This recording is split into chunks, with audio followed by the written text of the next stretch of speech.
Tonight we'll be presenting the Aeneid, and we have a very special guest to speak about it first. His name is Virgil. Oh, hold on. I believe that's me for a second. Hello. Oh, well, It seems that Virgil has been dead for the past 2,000 years. Wait, let me make a call. Yeah, doctor, can you go pick up Virgil for me? Thank you. Thank you. We have a TARDIS, thankfully, so we will be seeing Virgil. Please, enjoy. One. Oh, hello there. Yes, I am indeed Virgil. I was brought here into the modern world, as you people like to call it. I was given these clothes to wear.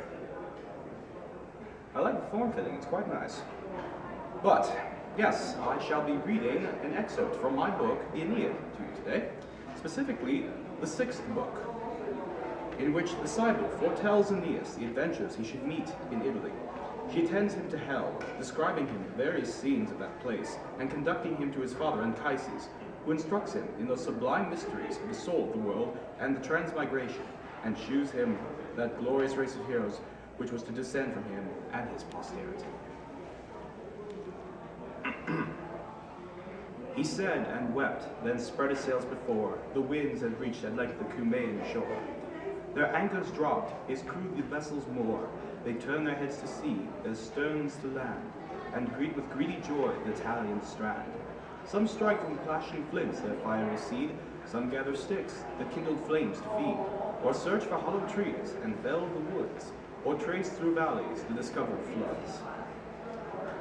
Well, this might take a while, so I shall turn it over to a more versed member of your world in these classics. Mitchell, could you please? Aeneas, son of Venus, hero of the Trojans.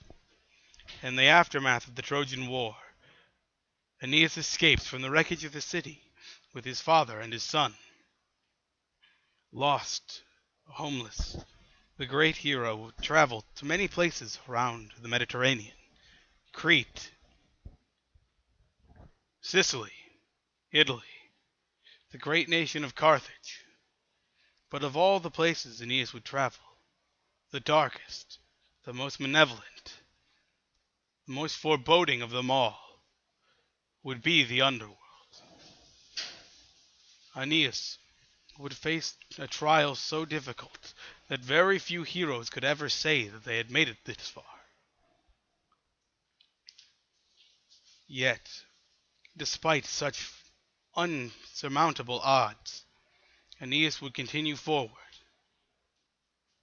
As a result, he traveled to Delphi to meet with the oracle Sibyl and ask her what it is he can do to reach the underworld.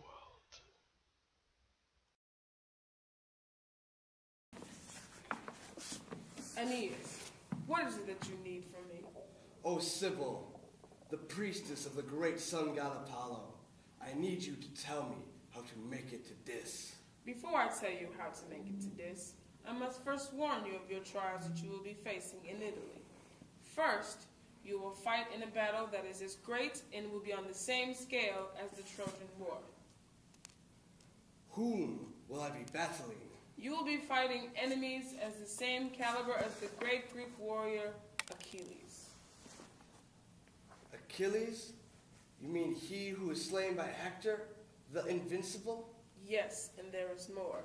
The next trial you will face will be of Juno's interference. She will continue to interfere with the love that you and Dido have. Why does the goddess of marriage hate me so? Is it because I am a half-god myself and a sign of her own family's infidelity? That is something for you to find out.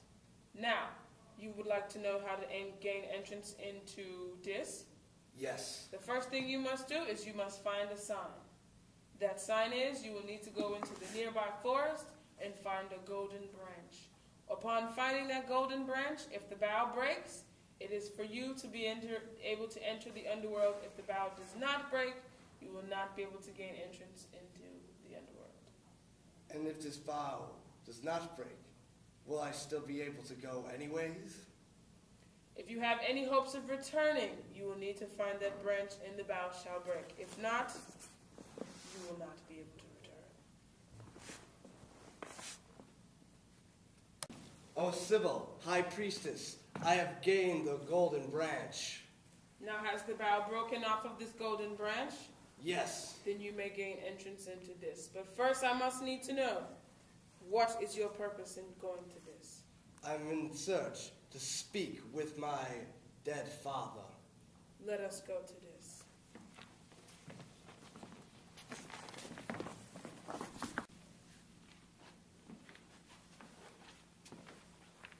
High Priestess, wait.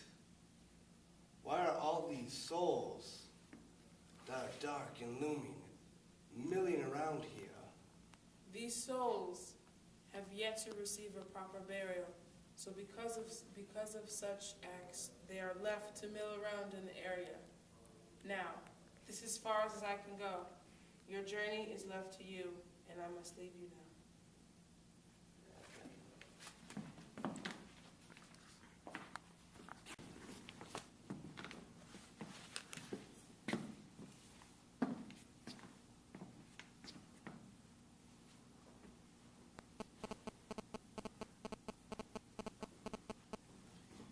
You're not dead.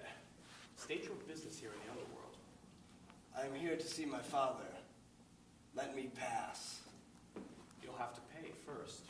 Everyone pays the ferryman. Do you have 2 drachmas with you? No, Then why should I let you pass? because I have this.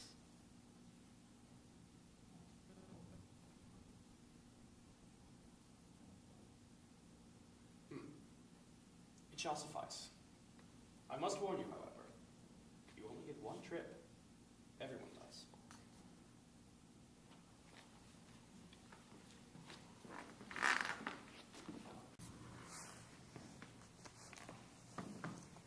Dido! You. Oh, you fair as my mother, the goddess Venus. Your spirit was as free as Pan, the war god of nature. I'm sorry, I didn't mean to leave you. It was not my fault. It was already foretold. The gods commanded me to. I never stopped loving you. Please, I beg of you, give me forgiveness and solidarity. You forgot you broke my heart, you twit. Therefore, you don't deserve any forgiveness. But why? I loved you. And this is how you repay me. By just leaving me?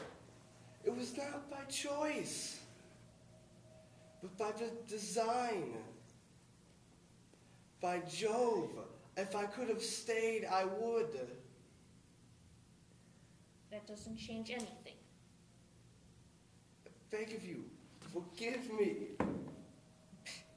No way. This burden is too much to bear, like Atlas holding up the world. I don't know if I can live with this guilt. Well, then live with it.